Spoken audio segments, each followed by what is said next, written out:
海巡署部分帮他们建置了海巡舰艇的一个控管系统啊，包括他们的勤务派遣。那所以只要任何比如说有海难事件发生的话呢，那我们都可以随时掌握我们的舰艇的所在哈，然后能够去派遣最近的一些舰艇去做一些协助啊。那海巡舰艇有什么样的讯息都能够把急情能够回报回来。那这样的系统基本上是透过一个卫星通讯来做的哈。那在近几年的话，我们再把这样的海上的这控管的技术呢，借由一个无线通讯来达到所有在我国海域沿岸所有的经过的各国其他的商船那这事实上是一个国际公约的一个要求。那目前全世界的各国的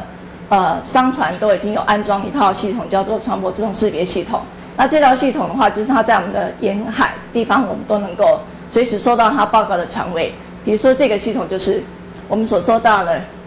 力行邮轮三阳星号进出基隆港的一个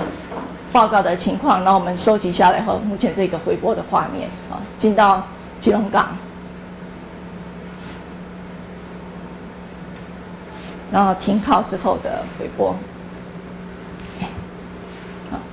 停靠的停看，所以就可以让港务局能够控管这个商船的进出港。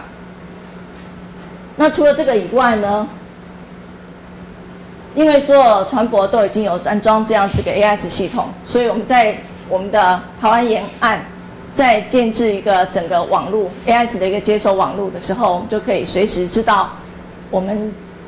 周边的船舶任何一艘它是哪一艘船，那它是目前的它的目的地是往哪里，它的动态那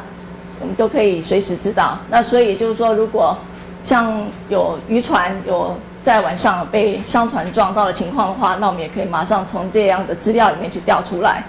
知道究竟是哪艘船。那或者说有海难的通报的时候呢，我们也可以马上知道那海难的附近到底有哪些商船可以就近来做救援那就是这套系统就是我们能够涵盖台湾的所有的水域的船舶动态的状况。